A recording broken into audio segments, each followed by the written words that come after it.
Hello students, welcome back to the Magnet Brain and very good morning to all of you.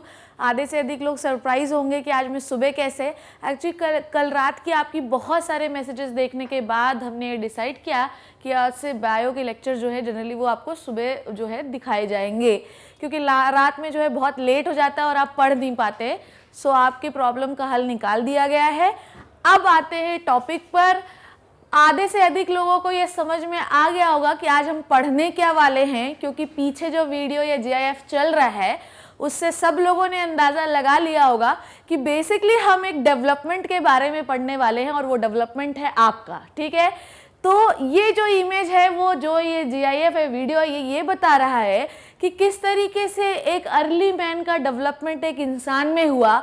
जैसे जैसे image बदलती जा रही वैसे वैसे देखिए कि इंसान जो चेहरा है उसमें मॉडिफिकेशन होता जा रहा है।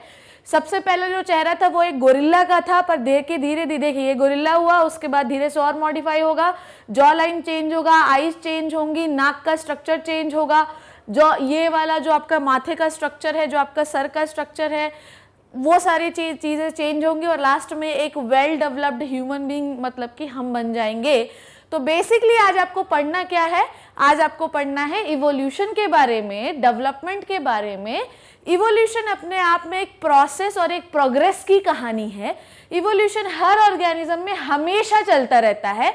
जब भी कोई उसकी ऑफस्प्रिंग आती है, अब आई डोंट थिंक सो कि मुझे ऑफस्प्रिंग बताने की जरूरत होगी, क्योंकि मैंने पहले ही बता दिया है।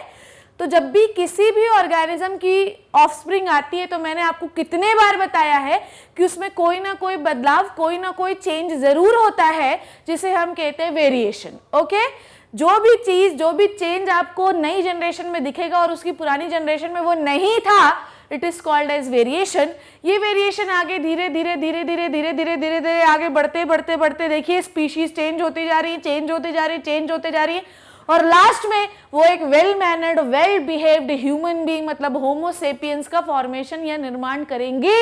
This is called as evolution. Okay, तो आज आपको पढ़ना है कि क्या कारण हुए इवोल्यूशन के, कौन कौन से ऐसे साइंटिस्ट हैं जिन्होंने इवोल्यूशन के सपोर्ट में अपनी थ्योरी दी, कौन कौन साइंटिस्ट है जिनका ये मानना था कि ये करने से ऐसा इवोल्यूशन होता है और ऐसी नई स्पीशीज आती है।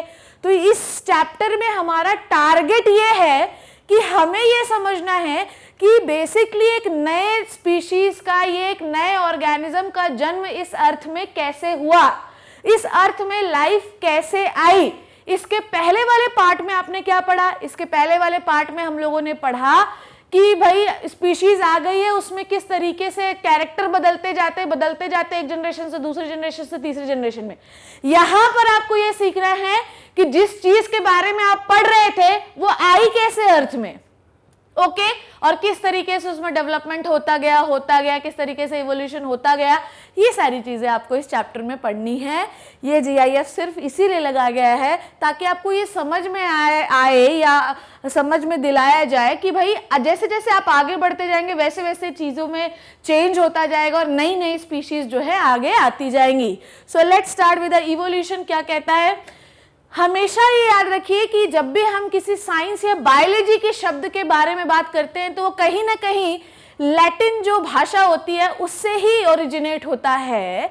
तो इवोल्यूशन जो है वो इवॉल्वेर नाम के एक शब्द से, जो कि एक लैटिन वर्ड है, उससे इवॉल्व हुआ है। इसका मतलब होता है अनरोल करना। ओके, क्या अनरोल करना है आपको? इसका मतलब ये है कि आपको ये एनरोल करना है कि किस तरीके से आप लेस डेवलप से मोर डेवलप से हाई डेवलप से हाईएस्ट डेवलप्ड ऑर्गेनिज्म में कन्वर्ट हुए हैं। तो आप क्या कर रहे हैं? आप एनरोल ही तो कर रहे हैं अपनी हिस्ट्री को। आप जानना चाह रहे हैं कि पिछले समय पे या कुछ सालों पहले या कुछ हजारों सालों पहले ऐसा क्या हुआ कि ह्यूमन बीइंग का फॉर्मेशन हुआ, ओरिजिन हुआ। तो इस कहानी को जानने के लिए जो चीज आपको पढ़नी है वो है इवोल्यूशन। तो आपको क्या करना है? अपनी हिस्ट्री को अनरोल करना है। ठीक है, तो हम आज यही अनरोल करेंगे कि किस तरीके से अर्थ में एक नई स्पीशीज आती है। हम छोटे छोटे एग्जाम्पल पढ़ेंगे, हम डायरेक्ट ह्यूमन बीइंग का नहीं पढ़ लेंगे, ह्यूमन बीइंग का बिल्कुल आखिरी में पढ़ेंगे। तो हम छोटे छोटे एग्जाम्पल पढ़ेंगे बेटा, जिससे हमको ये समझ में आ जाएगा कि एक छोटी सी स्पीशीज इस अर्थ में आती कैसे है। ठीक है, so the term evolution has been derived from the Latin word evolvere, means unroll. Okay, The evolution can be defined as the sequence of gradual development of the complex form of life from simple form of life over the course of geological time. Okay, this is called as descent with modification. Let me explain this word. Descent with modification का जो ये line है, जो sentence है, जो coat है, वो actually Haeckel ने दिया था. ठीक है, ये साइंटिस्ट आपको पढ़ना नहीं है, पर फिर भी मुझे लगा कि बता देना चाहिए, क्योंकि कहीं भी कहीं पूछ लेता है कोई कि ये पढ़ा तो इसने ये वर्ड किसने दिया, ये सेंटेंस किसने दिया. तो ये जो सेंटेंस है, ये जो कोट है, ये एक्चुअली हिकल ने दिया था. हिकल ने ये बताया कि जैसे जैसे आप आगे की ओर बढ़ते जाएंगे, जैसे जैसे आप मॉडिफिकेशन देखते जाएंगे, तो आपको ये समझ में आएगा कि हर नया ऑर्गेनिज्म, हर नया जो आगे आने वाला ऑफस्प्रिंग है, वो हमेशा कुछ ना कुछ मॉडिफाई होकर ही आता है. इवन एसेक्सुअल रिप्रोडक्शन में भी मैंने आपको बताया था कि वो चेंज आपको भले ना दिखे, पर वो चेंज है. ओके, तो हिकल ने हमें ये बताया कि जैसे जैसे आप स्पीशीज चेंज करते जाएंगे, वैसे वैसे स्पीशीज में मॉडिफिकेशन होता जाएगा, और मॉडिफिकेशन इतना बड़ा हो जाएगा कि आपको एक नई स्पीशीज या नया ऑर्गेनिज्म ही मिल जाएगा. तो इसी को आप क्या कहते हैं कि हमेशा, this is called as descent with modification. Okay, आगे चलोगे तो मॉडिफिकेशन होगा. तो अर्थ में सबसे पहले था बैक्टीरिया, पर आज बैक्टीरिया के साथ साथ कौन है? तुम भी हो. ओके, तो this is called as modification के एक बैक्टीरिया से एक ह्यूमन बीइंग का ओरिजिन हो गया. अब इससे बड़ा क्या चाहिए आपको? This is called as evolution. हमेशा सिंपल जो फॉर्म ऑफ लाइफ होता है, उसी से कॉम्प्लेक्स फॉर्म ऑफ लाइफ निकलती है. कॉम्प्लेक्स फॉर्म ऑफ लाइफ अगर आप पूछे कि हमें तो भगवान ने बनाया, अरे भगवान ने नहीं बनाया, तुम्हें नेचर ने बनाया, और एक्चुअली तुम्हें उस छोटे से बैक्टीरिया ने बनाया. अगर उसमें मॉडिफिकेशन होता नहीं तो वो और कॉम्प्लेक्स स्पीशीज में कन्वर्ट नहीं होता, और अगर वो उतने कॉम्प्लेक्स स्पीशीज में कन्वर्ट नहीं होता ना, तो आज हम और आप यहाँ बैठे ही नहीं होते. ठीक है, सो इवोल्यूशन हमें ये बताता है कि हर सिंपल लाइफ का, हर कॉम्प्लेक्स लाइफ का ओरिजिन सिंपल लाइफ से हुआ है, और ये एक सीक्वेंस है. ऐसा नहीं है कि आज बैक्टीरिया है और कल जाके घोड़ा बन गया, ऐसा कभी नहीं होता है. हमेशा एक सीक्वेंस के इवेंट चलते रहते हैं, छोटे छोटे चेंज होते हैं, इसीलिए बहुत टाइम लगता है इवोल्यूशन में. ऐसा नहीं कि आज बैठे थे तो बैक्टीरिया था और जब सुबह उठे तो जो है हाथी हो गया, ऐसा कभी नहीं होता. हमेशा जो मॉडिफिकेशन होता है, जो चेंज होते हैं, जो वेरिएशन होता है, वो बहुत ही छोटा होता है, इसलिए इवोल्यूशन को बहुत ज्यादा टाइम लगता है. ओके, कुछ हजार साल, लाख साल तुम अपन ह्यूमन बीइंग की हिस्ट्री तुमको पढ़ाएंगे तो तुमको समझ में आएगा कि ह्यूमन बीइंग तो कितना पुराना आदमी है. ठीक है, नाउ नेक्स्ट थिंग कि ये इरिवर्सिबल है. ठीक है, अगर तुम ये सोचो कि घोड़े से फिर से बैक्टीरिया बन जाए, तो ऐसा कभी नहीं हो सकता. एक बार आप इवॉल्व हो गए तो तुम इवॉल्व हो गए, अब तुम में कोई बदलाव नहीं हो सकता. अब तुम्हारे साथ गोरिल्ला भी जीवित है, जिंदा है, तुम भी जिंदा हो, पर अब तुम चाहो कि अब हमारा मन है कि अब हम इंसान से बोर हो गए, हमको गोरिल्ला बनना है, तो ऐसा कभी नहीं होगा. एक बार कोई ऑर्गेनिज्म डेवलप्ड हो गया तो फिर हो गया, उसमें रिवर्स होने का कोई चांस नहीं होता. ज्यादातर जो इवोल्यूशन होते हैं वो पॉजिटिव होते हैं, अच्छे होते हैं. ठीक है, हमेशा जब हम सिंपल से कॉम्प्लेक्स लाइफ की ओर जाते हैं बेटा, तो अच्छी बात है, बहुत अच्छी बात है, हम लोग एडवांस हो रहे. इवन आप जब मैथ सॉल्व करते होंगे, बायो के चैप्टर पढ़ते होंगे, जब आपने बायो के लेक्चर देखना शुरू किया होगा, तो पहले पहले आपको उतने समझ में नहीं आते होंगे, पर जैसे जैसे आप देखते जाएंगे आपका दिमाग उस चीज के लिए इवॉल्व हो जाएगा और आपको बायो अच्छी लगने लगेगी. ठीक है, जिनको नहीं अच्छी लगती है वो कमेंट करते हैं कि अब हमें बड़ा मजा आता है पढ़ने में. तो इवॉल्व हो रहे हो ना, तो this is the good thing ना. हमेशा इवोल्यूशन जो होता है वो अच्छा होता है. ठीक है, तो आप अगर आगे बढ़ रहे हैं तो इसमें कोई बुरी बात थोड़ी है. तो रिवर्स नहीं हो सकते, प्रोग्रेसिव होता है, स्लो होता है और सीक्वेंस में होता है. ये 4 वर्ड याद रखिएगा, 4-5 वर्ड. स्लो होता है, सीक्वेंस में होता है, इरिवर्सिबल होता है और प्रोग्रेसिव होता है. तो इवोल्यूशन जब भी आए, दन दन दन इन चारों वर्ड्स के को जो है फ्रेम करके आपको लिख देना है. नाउ नेक्स्ट थिंग जो आपको देखनी है कि इवोल्यूशन में यहाँ पे 2 इमेजेस लगी हुई हैं. मैं इन 2 इमेजेस को बहुत डिटेल में जो है एक्सप्लेन नहीं करूंगी, क्योंकि इसके बारे में इंडिविजुअली हमको पढ़ना है. आप ऊपर की इमेज में ये देखिए कि आपको एक ऐसा लग रहा है कि एक्सपेरिमेंट सेटअप है, और यहाँ पर एक वाटर साइकिल बनाया हुआ है. मैं वाटर साइकिल एक्सप्लेन नहीं करने जाऊंगा बेटा, क्योंकि ऑलरेडी तुमने वाटर साइकिल पढ़ रखा है 9th क्लास में. ठीक है, तो हम लोगों को एक साइड केमिकल सेटअप लगा हुआ है और नीचे साइड आप ये देख रहे हैं कि गोरिल्ला है, और लास्ट में जाकर वो एक वेल डेवलप्ड ह्यूमन बीइंग बन गया, इंसान बन गया. इसका मतलब ये कि ये 2 कहानी कह रहा है लाइफ का ओरिजिन जो है वो हुआ है केमिकल से। ये बिल्कुल 100% 100% ट्रू बात है। और जब केमिकल से ऑर्गेनिज्म का इवोल्यूशन हुआ और फिर जब ऑर्गेनिज्म का इवोल्यूशन होता गया तो लास्ट में एक इंसान का डेवलपमेंट हुआ। इट मींस कि हम इवोल्यूशन को 2 कैटेगरीज में बांट देते हैं। एक बांटते हैं हम केमिकल इवोल्यूशन में और दूसरा हम बांटते हैं ऑर्गेनिक इवोल्यूशन में। ठीक बात, ठीक है। तो इवोल्यूशन को हम 2 सीरीज में बांट देते हैं, एक बांटते हैं केमिकल इवोल्यूशन में और दूसरा बांटते हैं ऑर्गेनिक इवोल्यूशन में। केमिकल इवोल्यूशन से हम ये सीखेंगे कि किसी एक छोटे से एटम से एक ऑर्गेनिज्म, एक बैक्टीरिया का फॉर्मेशन कैसे हुआ। ऑर्गेनिक इवोल्यूशन में हम ये सीखेंगे कि एक बैक्टीरिया से एक इंसान का फॉर्मेशन कैसे हुआ। तो हम इवोल्यूशन को 2 पार्ट्स में डिवाइड करेंगे। One is the chemical evolution and one is the बेटा ऑर्गेनिक इवोल्यूशन। केमिकल इवोल्यूशन में क्या पढ़ना है? केमिकल इवोल्यूशन में हमें ये पढ़ना है कि अर्थ में क्या केमिकल थे, कैसे वो कंबाइन हुए और कंबाइन होकर पहली सेल बनाए। ठीक, ये हो गया chemical evolution, that is it. फिर उस सेल एग्रीगेट होते होते वो सेल किस तरीके से एक बड़ा सा इंसान बना देती है, ये पढ़ना है। तो ऑर्गेनिक मतलब इंसान बनाने वाली कहानी है और केमिकल मतलब सेल बनाने वाली कहानी है। तो अर्थ में केमिकल ने कैसा सेल बनाया, it is called as chemical evolution. और अर्थ में सेल ने कैसे एक बड़ा सा ऑर्गेनिज्म बना दिया, this is called as organic evolution. Done. तो हमने ये सीखा कि इवोल्यूशन क्या होता है, कैसे होता है, डेफिनेशन सीखी, हमने पार्ट सीखे कि हम इवोल्यूशन को कितने पार्ट में डिवाइड कर सकते हैं, केमिकल इवोल्यूशन और ऑर्गेनिक इवोल्यूशन। और एक चीज में बहुत अच्छे से सब लोग जो भी ये वीडियो देख रहे हैं, इवोल्यूशन की थ्योरी एक हाइपोथेसिस है। जो चीज हो चुकी, समझिएगा बात को, जो चीज हो चुकी उसे वापस से दोहरा हम नहीं सकते, रिपीट नहीं कर सकते। बस वैसा सीन क्रिएट करके हम ये सोच सकते हैं कि उस समय पर ऐसा हुआ होगा is called as hypothesis. So whole evolution is just a hypothesis. पर ये है कि अब और कोई हाइपोथेसिस नहीं तो हम यही मानते हैं। ठीक है। नाउ तो मैंने आपको बताया कि इवोल्यूशन को बेसिकली हम 2 भागों में डिवाइड करेंगे। One is the chemical evolution and second is the organic evolution. इन दोनों को पढ़ने के लिए we have different headings in the NCERT. कहां पर क्या पढ़ना है वो मैं आपको बताऊंगी।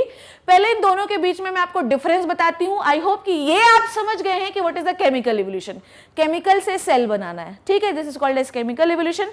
सेल से ऑर्गेनिज्म बनाना है, this is called as organic evolution. ठीक है। नाउ नेक्स्ट थिंग, ये लिखा हुआ है ऑर्गेनिक इवोल्यूशन और केमिकल इवोल्यूशन की डेफिनेशन सबसे पहले, और ये एक मेजर डिफरेंस है जो कि आपको समझना बड़ा जरूरी है। ठीक है।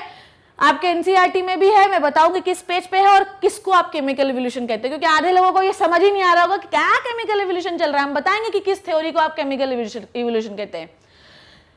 Chemical evolution, it is the formation of complex organic compound from the simple organic compound or the element.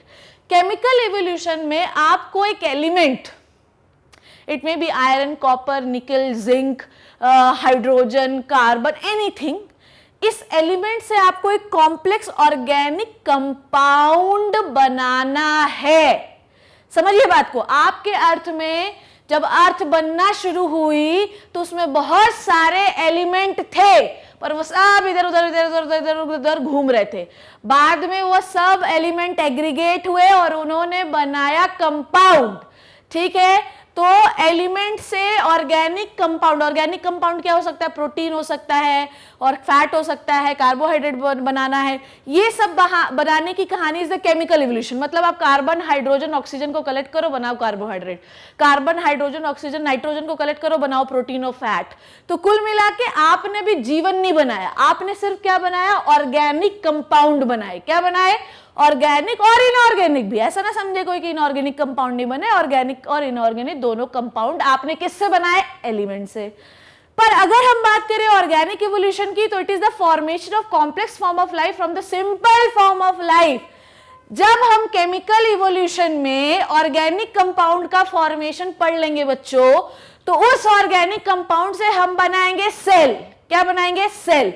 और उस सेल से किस तरीके से कॉम्प्लेक्स लाइफ, मतलब तुम्हारा ओरिजिन हुआ, this is called as organic evolution पहले ही आपको समझा चुके। सो आपको कॉम्प्लेक्स ऑर्गेनिक कंपाउंड किस में बनाना है, सेल किस में बनाना है, केमिकल तक में बन जाएगी। और सेल से एक पूरी बड़ी जाइंट बॉडी कैसे आई तुम्हारी, वो पढ़ेंगे ऑर्गेनिक इवोल्यूशन में। टाइम ऑफ अकरेंस, ठीक है, टाइम ऑफ अकरेंस की मैं अगर आप बात करूं तो केमिकल इवोल्यूशन तो तब हुआ जब अर्थ बन रही थी, ठीक है, वो बहुत समय पहले हुआ। वो ईयर मतलब मैं आपको जब पढ़ाऊंगी तब आपको बताऊंगी, बहुत समय पहले हुआ। इसे कहते हैं केमिकल इवोल्यूशन, जब बिल्कुल बिल्कुल अर्थ बहुत गर्म थी और सारे एलिमेंट जो है वो कलेक्ट होकर एक organic compound, protein, carbohydrate, fat वगैरह बना रहे थे। पर ऑर्गेनिक इवोल्यूशन जो है वो स्टिल अकरिंग। इसका मतलब समझे आप, इसका मतलब ये है कि हर ऑर्गेनिज्म जब वो एक नई प्रजाति को जन्म देता है तो उसमें कुछ ना कुछ चेंज होता है, इसे तो हम इवोल्यूशन कहते हैं, ठीक है। तो ये अभी भी चल रहा है, ठीक है, ये हो चुका केमिकल इवोल्यूशन। रिवर्सिबिलिटी, एक बार अगर तुम इंसान बन गए तो तुम क्या फिर से सेल में चेंज हो सकते हो? नहीं। क्या फिर से वही अर्थ का एनवायरनमेंट आ सकता है? नहीं। इसका मतलब ये कि केमिकल इवोल्यूशन को आप रिवर्स नहीं कर सकते, क्योंकि अर्थ की वो कंडीशन ही आप जनरेट नहीं कर सकते। ऑर्गेनिक इवोल्यूशन जो है वो कहीं कहीं पर रिवर्सिबल है, पर ये भी बहुत एप्लीकेबल नहीं है बेटा। कभी कभी कुछ बैक्टीरिया जो होते हैं वो अपने पुराने फॉर्म्स में चले जाते हैं, पर ये सिर्फ पुराने फॉर्म में बैक्टीरिया जो छोटे ऑर्गेनिज्म के लिए, तुम्हारे लिए नहीं है कि इंसान गोरिल्ला बन जाए और दौड़ता फिरे इधर उधर, ऐसा नहीं हो सकता है बिल्कुल। ये सिर्फ छोटे ही ऑर्गेनिज्म के लिए है कि वो अपना छोटा थोड़ा बहुत रूप बदल सके, तुम्हारे लिए बिल्कुल भी नहीं है। और ये रिवर्सिबल कैसे है वो मैं आपको बीटल के एक्सपेरिमेंट में बताऊंगी, ठीक है। Next is speed of evolution. Chemical evolution से सेल बनाया आपने, बहुत फास्ट बनाया, क्योंकि अर्थ बहुत ठंडी जल्दी हो रही थी और जैसे जैसे ठंडी होती गई नई नई चीजें आती गई, तो बहुत ही फास्ट प्रोसेस है। पर अगर मैं ऑर्गेनिक इवोल्यूशन की बात करूं, बड़ा ही स्लो है, बहुत ही स्लो है। आपने पहला जो जीआईएफ देखा था आपने कैसे मुंह चेंज हो रहे थे, उतने सारे टाइप के आदि मानव है, अर्ली मैन है आपके पास, तो इतना टाइम लगा तुम्हें बनने में। तो organic evolution is still occurring but it is slow. Chemical evolution अब रिवर्सिबल नहीं है, बट ये फास्ट हुआ जिससे आपका ओरिजिन हुआ। ये जो है किसने दिया? ओपेरिन एंड हेल्डाने, ठीक है, हेल्डेन इफेक्ट कहते हैं इसको। ओपेरिन हेल्डेन ने, एआई ओपेरिन और हेल्डेन ने ये थ्योरी दी है, मैं आपको पढ़ाऊंगी, आपके एनसीईआरटी में दी हुई है, घबराना नहीं है। इंडिया में रहते थे साइंटिस्ट, सबसे अच्छी बात ये है, ठीक है, तो इन्हें दिए। But best example of the organic evolution is given by the Charles Robert Darwin. कहां सुना है ये नाम? मेंडेलिज्म में। So I hope you got the difference between the chemical evolution and the organic evolution. I hope you got the definition of evolution. इतनी कहानी अगर आप समझ गए हैं तो नेक्स्ट क्लास में आपको और मजा आने वाला है। Evolution is just a story, story telling वाला चैप्टर है, बस सुनते जाइए। जब 2-4 बार देखेंगे तो आपको और अच्छे से समझ में आ जाएगा। सो आई होप कि आपने ये लेक्चर एंजॉय किया होगा, बड़ा मजा आया होगा। नेक्स्ट क्लास में और मजा आएगा, तो नेक्स्ट क्लास के लिए इसका स्क्रीनशॉट ले लीजिए अभी, और नेक्स्ट क्लास के लिए इंतजार करते रहिए। तब तक मैग्नेट ब्रेन्स पर अपने नोट्स जो हैं वो कंटिन्यूसली रिवाइज करिए, and thank you so much.